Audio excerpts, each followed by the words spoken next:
Jūs nenojaušat, ka tikai tārpi esat jūs. Tikai tārpi. Bet tādi tārpi, kuros gail nedziestošais tauriņš. Tas tauriņš, kas no tumsas lido uz dievišķo gaismu. Padomājiet, ko jūs barojat, tārpu vai tauriņu. Mēs viņus visus sakausim. Sakausim un iznīcināsim. Satrieksim pīšļos un putekļos. Uzvarēsim. Bet ne aiz naida. Aiz mīlestības. Pravietošana beigsies, valodas apklusīs, atziņa izbeigsies, mīlestība nekad nebeidzas. Tā nu paliek ticība, cerība, mīlestība, šās trīs. Bet lielākā no tām ir mīlestība. Tā teikts svētajos rakstos. Vai jums ir kāds īpašs cilvēks? Tāds, kuru jūs redzat, kad pieverat acis? Kura vēso plauksti jūs gribētu sajust sev uz pieres savos pēdējos mirkļos?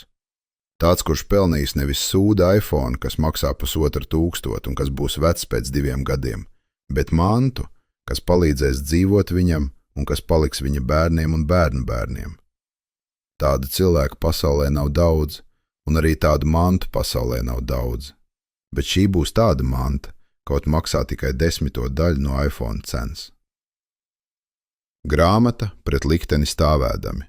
Nevis grāmata piemiņai, bet grāmata atmiņai, kas vajadzīga, lai stāvētu pret likteni un ietu tālāk savu ceļu. Grāmata, kas palīdzēs visgrūtākajā brīdī. Grāmata par latviešu strēlniekiem. 1916. gada Ziemassvētkos viņi gāja nāvē, lai būtu mēs un lai būtu Latvija. Mēs visi stāvam uz viņu pleciem. 109 gadus vēlāk, 2025. gada Ziemassvētkos, beidzas iepriekš parakstīšanās uz grāmatu pret likteni stāvēdami. Grāmatas pirmie 2 milzīgie sējumi, tie būs 2000 lapušu, 3000 unikālu foto, dokumentu, vēstuļu, dzīves stāstu.